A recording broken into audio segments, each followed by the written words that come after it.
kalau sudah nggak sesuai dengan pengetahuannya, nggak sesuai dengan nafsunya mungkin, wah ini pasti duduk-duduk kan. Sahih. Riwayat siapa? Bukhari, Muslim. Kalau sudah Imam Bukhari, Imam Muslim, nggak usah dipertanyakan. Tidak ada kitab yang paling sahih setelah Quran. Ini ijma' ulama. Bukhari, Muslim. Jadi diterima sahih. Nah, ini kalau hanya bekalnya satu hadis. Kok bisa? Nanti itu pembahasan. Kemudian apa hukumnya dia nemu hadis?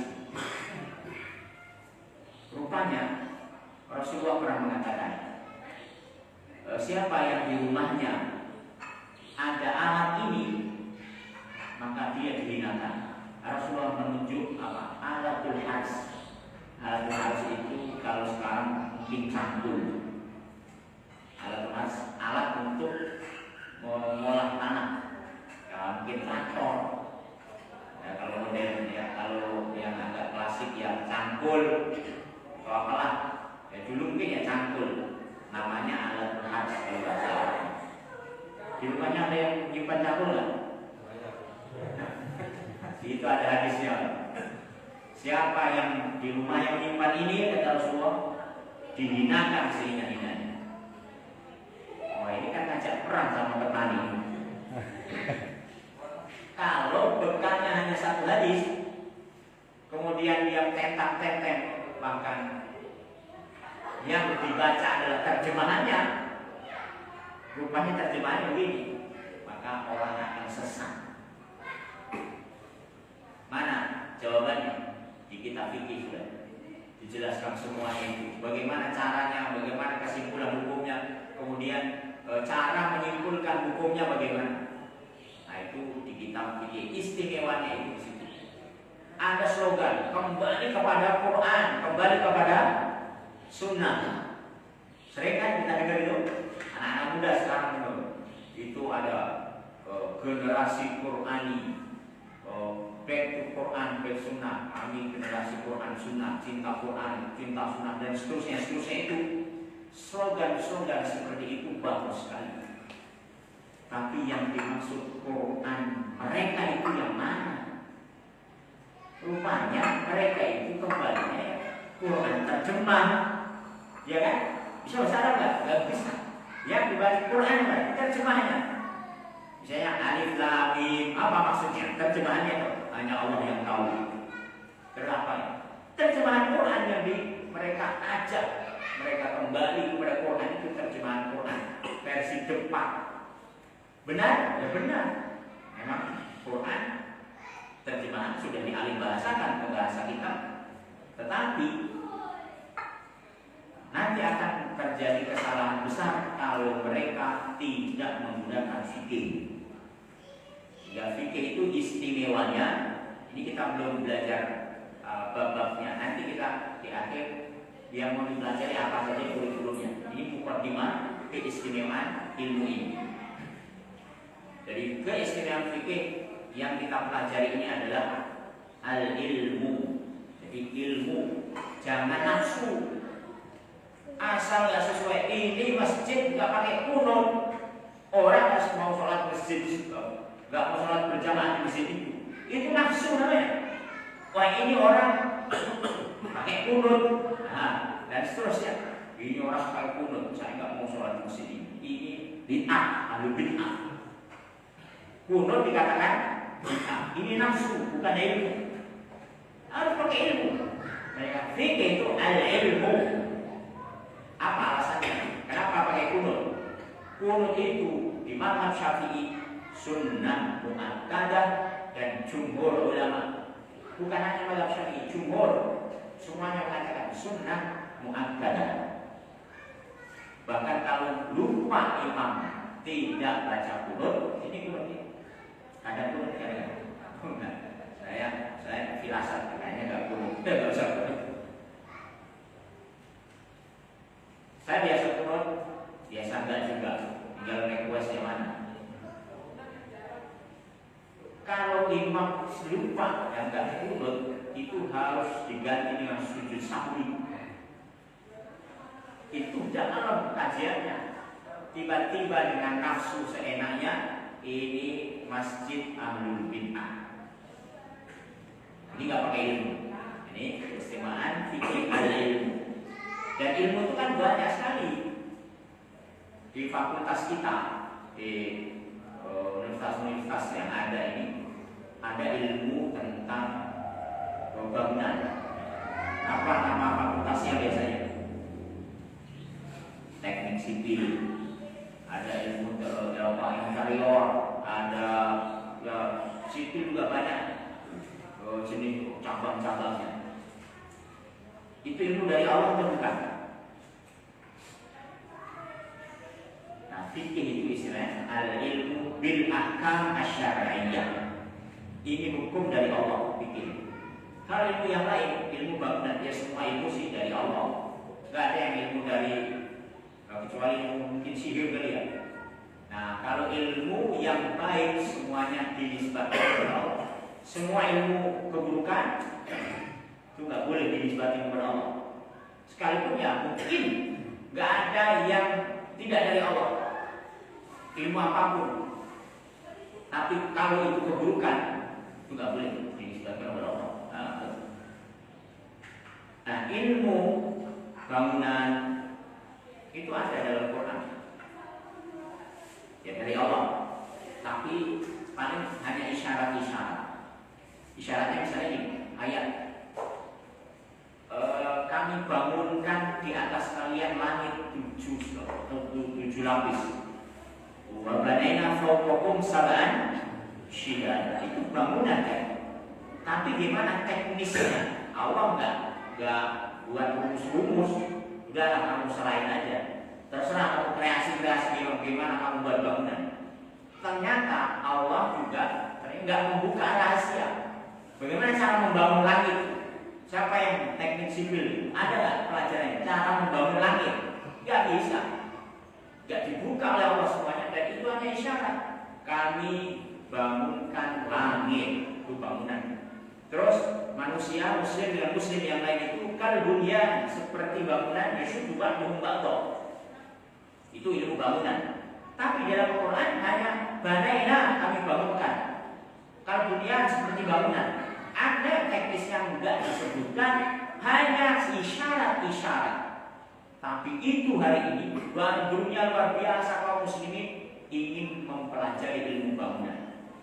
Sementara hukum Allah yang bersifat fikih itu ayatnya ada hampir setiap lembar Quran disebutkan ini wajib sholat, ini zakat, ini infak, sedekah, seterusnya. Ilmu yang besar itu kenapa nggak dipelajari? Justru ilmu yang isyarat-isyarat doang orang berebut ambil pelajaran. Ini ilmu ini adalah ilmu Allah. Perbandingannya apa? Mungkin di sini ada ilmu hukum, ada nggak? Di Unila mungkin itu ada namanya apa? Ilmu hukum nggak? Fakultasnya. Di ilmu hukum ya, fakultas hukum nanti dapat gelarnya SH, sarjana hukum atau MH. Banyak kan lulusannya? Banyak. Itu yang dipelajari hukum siapa? Hukumnya Pak Jokowi kan? Jangan melanggar lalu lintas. Kalau merah ya mati. Kalau sekarang ada hukum lagi. Kemana-mana harus pakai masker. Itu nggak usah dipelajari yang begitu. Walaupun bukan kompor-kompor, nggak usah belajar ilmu itu penting juga. Tapi kalau dibandingkan dengan ilmu Allah, ya nggak ada bandingnya. Itu bandingkan Allah dengan selain Allah. Ini ilmu bil ahkam asy-syar'iyyah. Ini ilmu Allah. Kemudian al-amaliyah, yang paling penting ilmu Allah itu juga banyak. Ada akidah tadi, ada syariah, ada akhlak dan seterusnya, muamalah. Dan ini yang istimewanya, ini amal hari-hari. Dari kita lepas sandal masuk WC, sampai bangun istana khilafah. Jadi kalau ada ayat udkhulu fisilmi kafah, masuklah ke dalam Islam seluruhnya, ya fikih. Mau teriak-teriak tegakkan khilafah, udah belajar fikih belum? Dari mana jalurnya? Tohara belum bisa mau menegakkan khilafah. Bangun negara, bangun kuasai perpolitikan. Ini fikih jawabannya. Di amal ini, amaliyah fikih tadi. Ini saya bawa kitab yang lengkap ini. Ini jilid berapa ya? 2. Ini jilid 2. Ini satu bab tohara. Beliau ini guru saya, Ustaz Ahmad Sarwar, mengumpulkan ada 18 jilid. Jadi 18 jilid, jilid 1, 2 tohara, 3 sholat, 4 zakat, puasa, terus sampai bagaimana pernikahan, warisan, terus qadha, apa itu, pengadilan, sampai akhirnya khilafah, membangun negara, sampai hukum, bagaimana kisos, orang zina diapain, seterusnya. Ini 18 jilid. Itu fikih. Dan istimewanya fikih ini, ya tadi wahyu dari Allah satu, ya ini sumbernya dari Allah langsung. Yang kedua, fikih ini menghimpun seluruh ayat Quran. Di kajian-kajian itu senang kita dengar bahwa ini ngaji Quran, kajian tafsir Quran, kajian tafsir hadis. Bagus. Apa yang dibahas di kajian itu? Kajian Sahih Bukhari, kajian Sahih Muslim, kajian Riyadhus Shalihin, kajian Al-Arba'in An-Nawawiyah, biasanya umum-umum. Senang nggak? Senang. Tapi dapat apa nanti habis kajian? Ngaji Sahih Bukhari, kitab yang paling sahih setelah Quran. Ustadznya bawa HP, buka aplikasi Sahih Bukhari, hadisnya 1, 2, 3, 4, menjelaskan berjam-jam, gak pakai rujukan. Ini ustadznya ini menafsirkan hadis Sahih Bukhari. Jadi kalau bicara tentang hadis Sahih Bukhari, siapa yang paling berhak menjelaskan hadis itu? Harus kembali kepada siapa yang paling diterima penjelasannya. Jangan saya bawa Bukhari terus saya jelaskan malam itu lengkap. Apa kapasitas saya menjelaskan hadis Imam Bukhari? Rujukannya jelas harus apa? Imam Ibnu Hajar Al-Asqalani harus kembali kepada Fathul Bari Syarah Sahih Bukhari. Itu kitab yang menjelaskan tentang Sahih Bukhari. Balik ke situ. Nah, kalau hanya sekedar kajian hadis itu nggak urut. Quran juga nggak urut. Gimana nggak urutnya? Al-Fatihah. Terus yang dibahas Al-Fatihah itu bersyukurlah kepada Allah, alhamdulillahirabbil alamin, dan seterusnya. Tiba-tiba ngomongin setelah Al-Fatihah sapi betina, Al-Baqarah. Ini kan nggak nyambung. Dari Al-Fatihah tiba-tiba bahas sapi, kan bahas keluarga Imran, bahas An-Nisa, perempuan, bahas itu nggak urut, tidak sistematis. Quran sudah lengkap memang, tapi masih acak-acakan. Kalau dipelajari tidak selesai, maka struktur berpikirnya itu juga acak-acakan. Fikih itu sudah diatur dengan sistem yang sangat sistematis, sudah sangat mudah. Mau cari apapun ada. Itu dalam fikih istimewanya. Nah, kalau dalam hadis, di dalam Quran kita akan kesulitan. Contoh nih, cari masalah apapun, hukum yang belum pernah ada itu adanya di ilmu fikih. Apa hukum gojek, Pak? Carilah di ilmu manapun, gak akan ketemu. Gojek itu halal atau haram, GoPay halal atau haram. Cari ahli tafsir. Kamu kan ahli tafsir S1, S2. Coba cari di pelajaran ilmu tafsirmu ditemukan apa enggak? Sampai mencret-mencret Ustaz tuh, enggak ketemu di tafsir. Ketemunya di fikih. Di fikih. Kalau di bab muamalah itu, bab jual beli itu ketemu hukum gojek, hukum GoPay.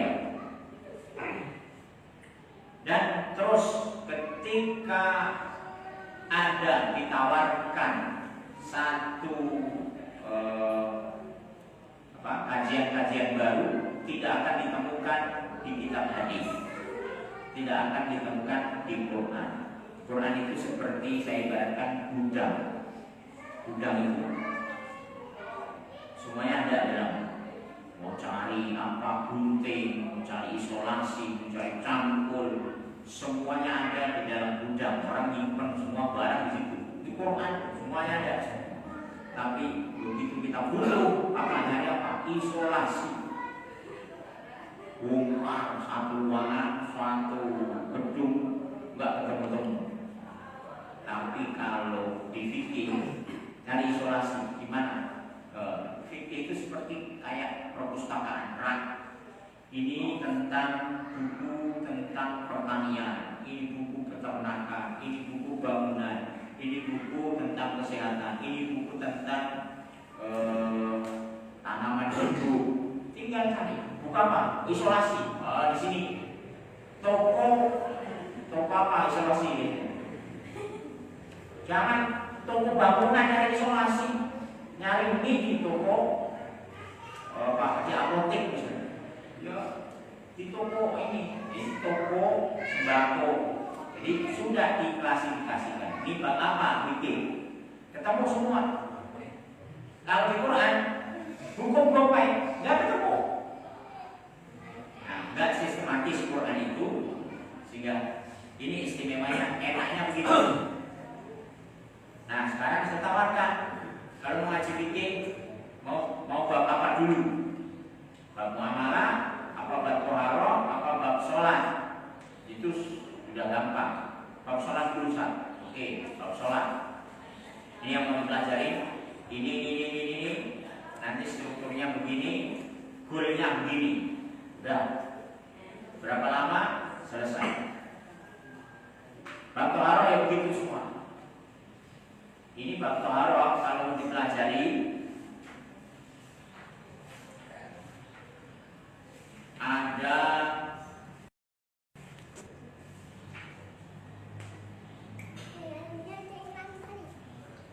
12 ditambah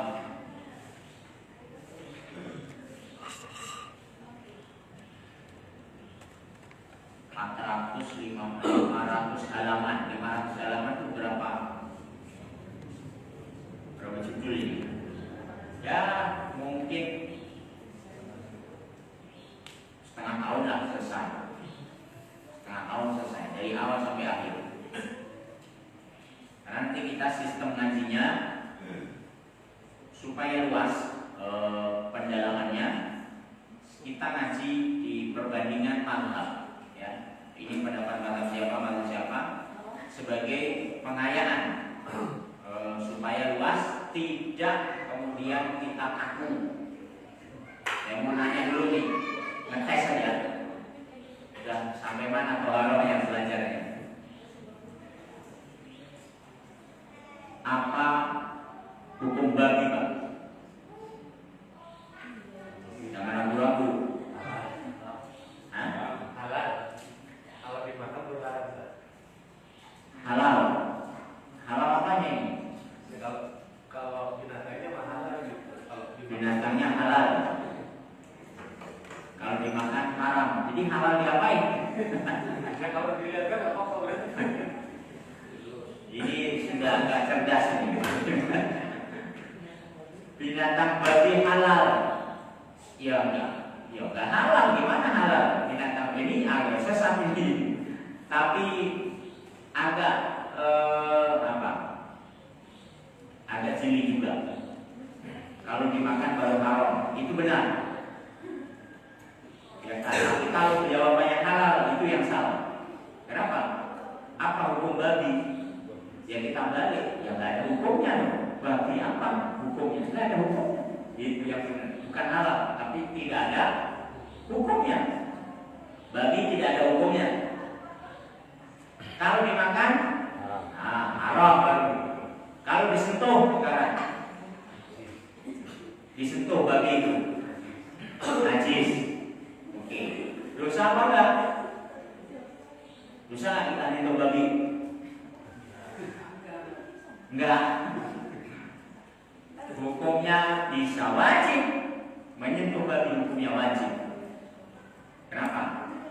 Ya kalau ada babi yang kentang di sini di tempat imam ini. Nah,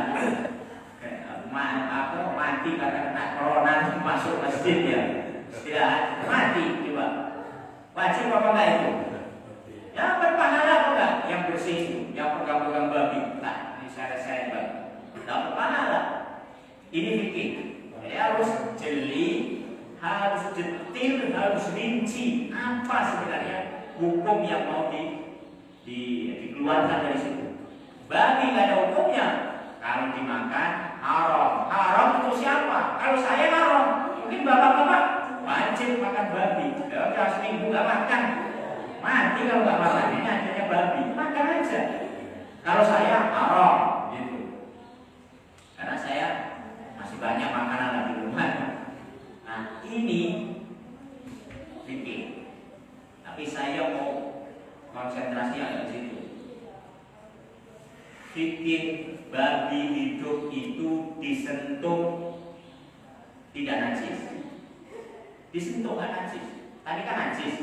Dan najis disentuh bisa berpahala, bisa wajib, bisa sunnah, bisa makruh, bisa juga haram. Haram. Gak ada apa-apa minum babi ngapain? Itu gak boleh, dosa dia. Tapi kalau masih ada masjid mati babi di situ udah busuk, nah itu wajib disentuh. Terus wajib dibuang, dibersihkan, dan pahala dia. Nah sekarang babi itu hukum aslinya tidak najis kalau dia hidup, nggak najis. Loh, terima nggak nih? Hukum babi kalau hidup tidak najis. Ini kan Ustaz aneh, Ustaz. Dari mana yang jalurnya? Riwayatnya ini nanti di bab Toharoh ini saya selenting sedikit aja. Makan macam boleh enggak? Enggak boleh, macam dimakan. Ya, daging macam masak, goreng apa itu? Daging macam enggak boleh, macam itu haram dimakan. Nah, terus itu kalau sudah jadi daging haram dimakan. Terus kalau kita selfie di kebun binatang, selfie sama macan, naik macan lah, apa, pokoknya ngelus-ngelus macan, tiba-tiba ada turun, komat pulang. Kita mau sholat dulu, ganti baju apa enggak yang kena macan tadi? Najis nggak macan tuh? Enggak, kenapa? Karena hidup. Kalau macannya mati dan dia kan kita selfie itu naik apa bumbang macan yang sudah mati itu najis bangkai. Nah sekarang hurrimat alaikumul mayyitatu, diharamkan bangkai, wadamu darah walahul khinzir. Sekarang bangkai itu sudah mati, makanya dia najis. Kalau macan masih hidup, selfie duhur sholat, ya sholat aja, wudhu selesai. Sekarang coba babi juga sama. Kalau najis itu karena dia mati. Kalau hidup, mana dalilnya? Kita dibaca itu. Loh kok kita diajarnya berarti hidup mati tetap najis? Itu di mazhab Syafi'i. Saya sedang membahas mazhab Maliki. Nah, jadi bingung kan? Ya nggak apa-apa, bingung aja dulu. Nanti dia belajar. Ini fikih. Mau kita belajar sanadnya dari mana? Jelas fikih. Sanadnya jelas. Mau sanad. Jadi seperti Quran itu punya sanad, maka fikih ini punya sanad yang jelas. Itu istimewanya. Kita mau belajar dari sanad yang mana? Orang Indonesia sanadnya dari Imam Syafi'i. Imam Syafi'i belajar dari Imam Nafi Al-Madani, terus ke atas dari Imam Maliki, terus ke atas sampai pada Tabi'in, sampai kepada sahabat, kemudian sampai kepada Rasulullah SAW. Jadi jalur sanad fikihnya jelas. Sekarang kalau kita nggak belajar fikih, terus kita ibadah, maka itu dia telah belajar seolah-olah dia belajar dari siapa? Gak belajar fikih. Sanadnya dari mana? Saya nggak mau pakai fikih. Itu mazhab itu bikin orang berpecah belah. Mazhab ini nggak usah. Mau ikut siapa? Ikut Nabi apa ikut Imam Syafi'i? Mau ikut pilih mana? Itu kan pendapat Imam Syafi'i. Dia manusia, dia salah janda. Kita kembali aja kepada Nabi. Ikut Nabi, jangan ikut ulama, karena ulama juga salah. Benar apa enggak ya? Dia ini jalurnya dari mana ikut Nabi? Ya harus pakai sanad itu namanya mazhab. Kalau di dalam istilah fikih, belajar fikih itu jelas. Saya belajar dari guru saya belajar dari gurunya terus sampai kepada imam yang mana dari empat ini. Ada yang mereka mengambil dari 4 jalur. Sebagaimana ada orang yang hafid Quran dari 10 jalur. Qiraah Asyra. Nah, begitu. Jadi istimewanya ini punya sanad yang jelas. Sanadnya valid. Dan yang terakhir 10 menit lagi kan. Mungkin ada 5 menit kita jawab. Kecil banget. Yang terakhir, fikih ini ilmu yang paling besar. Sejarah azan keilmuan kaum muslimin itu banyak sekali ilmu yang diwariskan oleh para ulama. Itu yang ditulis buku ya, buku-buku sekarang ini. Saya bawa buku terus di perpustakaan buku-buku seluruhnya itu baru sekitar mungkin 5% saja yang ditulis dari warisan para ulama. Para ulama mewariskan banyak sekali kitab-kitab yang sekarang dicetak baru 5%. Yang 95% belum dicetak sampai sekarang. Di mana disimpannya? Di perpustakaan, di museum-museum. Bentuknya apa? Makhtuthat. Bentuknya coret-coretan begini. Kalau kita mau baca coretannya, nggak kebaca. Ini sudah dicetak. Begitu dibaca, wah enak banget, enak. Dulu, buku aslinya ini misalnya Imam As-Suyuti Al-Itqan biasanya dicantumkan di sini. Ternyata ini nggak dicantumkan. Makhtuthatnya kita nggak bisa baca. Ini ada makhtuthatnya ini. Ini buku aslinya. Bisa nggak kira-kira baca kayak gini? Yang asli yang sudah dicetak aja belum bisa baca, apalagi ini.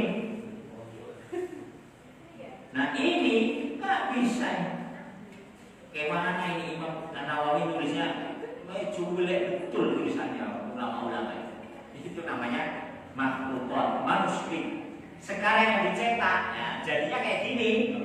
Ini baru 5%. Yang 5% itu sudah cukup ya kita ya, untuk seluruh kaum muslim kita hidup itu cukup ternyata. Nah, kapan ini tidak dicetak? Ya, nunggu tangan-tangan terakhir mereka membaca ulang, kemudian mengetik, kemudian mengganti font bagus, terus ditawarkan ke penerbit. Nih, bukunya cetak. Baru 5%. Nah, yang 5% sudah dicetak ini porsinya 80% itu fikih. 80%-nya itu fikih. Kira-kira kalau orang kemudian tidak belajar fikih, kita bisa bilang dia telah menyia-nyiakan 80% ilmu yang sudah diwariskan oleh para ulama. Orang belajar apa kedokteran itu ilmu kecil. Orang belajar tadi ilmu bangunan itu gak ada porsi dalam ilmu kaum muslimin. Fikih itu 80%. Ini kitab Ulumul Quran, ya seginilah kitabnya. Ini kita paling tebal ini Ulumul Quran. Ini juga ini tipis saja. Sudah selesai. Ini 80 bab cabang ilmu Quran. Fikih segini ini baru bab sholat. Segini ini baru bab sholat. Syekh Muhammad Zuhaili, ulama Suriah, baru meninggal beberapa tahun yang lalu. Beliau punya buku banyak sekali. Buku yang paling tebal 15 jilid fikih. Imam An-Nawawi, di sini ada kitab yang mungkin ada nggak? Simpan. Kitab apa yang disimpan di mesin ini? Imam An-Nawawi, ada Riyadhus Shalihin?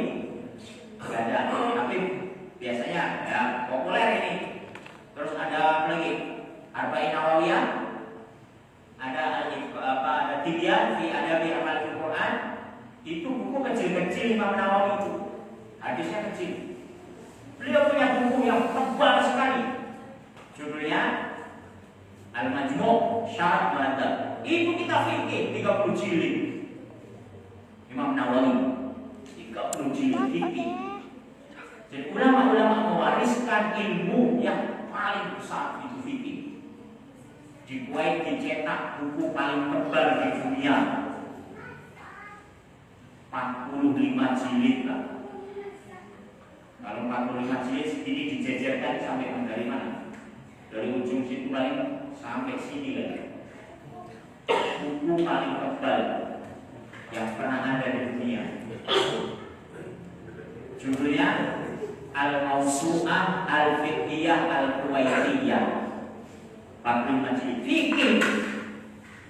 Kalau kemudian hari ini kita nggak mau belajar fikih, kita sudah mengkhianati ulama-ulama yang meninggalkan keringat mereka untuk kaum muslimin, pikiran mereka, waktu mereka, tinta mereka, 80% kita buang sia-sia. Ini kesimpulannya. Nah, niat baiknya mudah-mudahan jadi amal soleh yang besar. Di sini ini mau ngaji fikih. Berapapun nanti yang kita bisa pelajari, itu semuanya sudah bagian dari la yukallifullahu nafsan illa wus'aha. Dan ini mukadimah kita hari ini semoga bermanfaat. Aku qouli hadza wa astagfirullah wa lakum. Assalamualaikum warahmatullahi wabarakatuh. Insyaallah ya, ini baru khotimah ya. Belum masuk ke detail-detailnya ya, Pak. Tapi udah luar biasa kita mengambil sedikit ya, baru sedikit ya. Mungkin langsung ya, ada bapak-bapak ibu-ibu yang ingin bertanya, silakan. Kita buka dulu sesi pertanyaan. Silakan, Pak.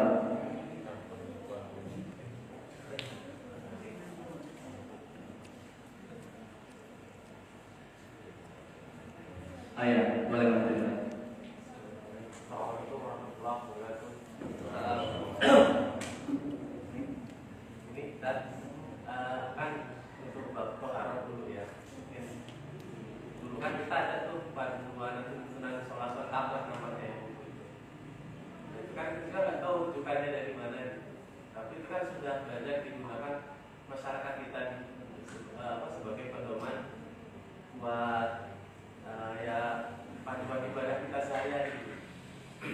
toharoh maupun sholat gitu kan. Nah, gimana sih baiknya tadi rujukan fikih itu untuk kesohihan ibadah kita gitu. Karena kalau ya kita baca dulu kan nggak jelas juga itu. Mungkin sumbernya dari mana gitu kan nggak dibuktikan di situ. Terus kedua untuk bangkai tadi, di sekitar kita kan banyak hewan-hewan yang sudah diawetkan gitu kan. Nah itu dihukumi ke bangkai atau gimana? Karena kan seringkali kita bersentuhan dengan benda-benda itu. Mungkin cukup itu dulu. Kedepannya ya insya Allah banyak, masih banyak pertanyaan sebenarnya. Terima kasih. Assalamualaikum warahmatullahi wabarakatuh. Waalaikumsalam. Mungkin aku ya, tuntunan sholat lengkap ya, ada buku yang dicetak diedarkan. Itu intinya sholat itu tidak ada yang baru. Sholat ya dari zaman Nabi sampai sekarang ya begitulah. Tidak ada yang baru, tidak ada yang lama. Ya baru yang lama sama semua. Bacaannya, gerakannya, kemudian syarat sholat semuanya sudah itu ijma, ya, semuanya sudah tahu. Kalau tuntunannya kita, tuntunan sholat lengkap yang saya pernah tahu, ya tidak ada masalah. Gak perlu dicantumkan ini rujukannya dari mana. Misalnya subhanallah wa bihamdihi. Nah itu fikih itu gitu. Jadi fikih itu kesimpulan hukum. Jika kalau untuk orang awam mungkin kurang terlalu dibutuhkan dari mana jalurnya dan seterusnya, maka ya sudah ini matangnya saja. Penulis mengambil satu pendapat, kemudian dicetaklah di bukunya dan tidak disebutkan ini sahih atau tidak dan seterusnya. Itu fikih. Nah kalau memang ada ilmu yang melahirkan fikih namanya usul fikih. Nah usul fikih lah yang membahas tentang ini benar jalurnya, kesimpulan hukumnya, itu alatnya namanya ilmu usul fikih. Orang ahli fikih tidak bisa lepas dari ilmu usul fikih. Tidak ada masalah dengan sholat kitab yang dicetak yang sekarang beredar di masyarakat. Tidak ada yang sesat, tidak ada yang baru. Semuanya sudah dalam rangka memudahkan kaum muslimin. Hanya nanti mungkin kalau mau ini sahih atau tidak, perbandingannya bukan dengan hari ini pendapat yang beredar, tapi mazhabnya siapa. Karena mazhab ini dengan mazhab ini kalau dibanding ini sahih yang mana, tentu ini para ulama mazhab yang paling berhak untuk menentukan sahih yang mana. Menurut mazhab ini bisa jadi ini yang paling sahih, tapi menurut pendapat yang menganut mazhab Maliki, ya mazhab mereka yang paling sahih pasti. Sholat kita sudah benar, hanya sekarang dituntut kan orang melakukan amal harus pakai ilmu. Nah, kita ingin mendalami lebih ikna, lebih menenangkan lagi. Sholatnya sudah benar, tidak ada sholat yang salah. Jadi sekarang kita mau yang lebih menenangkan lagi. Kalau kita pernah mengetahui bahwa ini yang saya pakai, oke itu. Terus kedua, pakai yang diawetkan, ya. Apa ini? Binatangnya apa? Kalau binatang-binatang yang najis, biasanya apa? Yang binatang yang haram dimakan, itu harusnya semua binatang. Kalau pandangan Muslim, pandangan hukum perlu diawetkan. Yang mati dikubur. Itu tuntunan mati dikubur. Kalau mau memanfaatkan binatang-binatang itu bukan dagingnya, bukan diawetkan, tapi kulitnya bisa dimanfaatkan. Dikuliti, kalau macan misalnya, bukan macannya terus diawetkan, bukan. Itu tuntunannya. Tapi kulitnya bisa dikuliti, disamak, kemudian dibuat apa, kaligrafi, dibuat baju kulit. Itu kulitnya yang boleh dimanfaatkan. Yang selainnya itu tidak boleh. Kalau Anda yang sebagai orang yang taat kepada Allah, ya siap, enggak perlu begitu. Bahkan jangankan binatang ya, jangan binatang. Seandainya kita buat binatang aslinya, binatang mainan aja lah, dibuat patung misalnya, itu kan ada larangannya. Patung, membuat patung macan itu ada larangannya, dan itu jumhur ulama melarang. Kalau gambar, nah ini film, tapi kalau patung itu jumhur melarang. Nah kalau hukumnya bagaimana? Kalau sudah kering dan seterusnya, dan itu dihukumi tetap bangkai, bangkai yang najis. Kalau bersentuhan ya dicuci.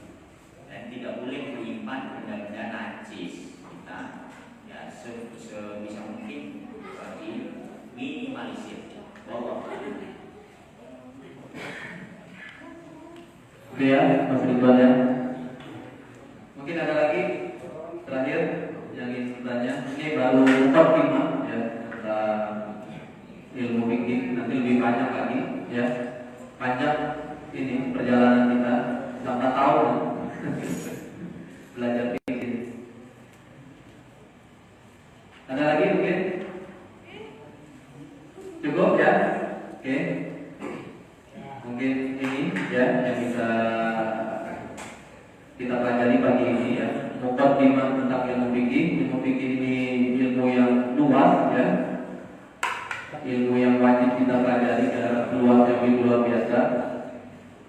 Dan mudah-mudahan ya Bapak-bapak, ibu-ibu kita bisa istiqomah belajar tentang fikih kehidupan dan fikih ibadah dan segala macamnya, dan kita bisa menerapkan dalam kehidupan kita sehari-hari ya. Mungkin kita cukupkan dulu ya, kita akhiri dulu majelis kita dengan kifaratul majelis. Subhanallahumma wa bihamdika, asyhadu an la ilaha illa anta, astaghfiruka wa atubu ilaik. Assalamualaikum warahmatullahi wabarakatuh. Lewat dimakan kan, misalnya makan nasi jagung hari ini. Total.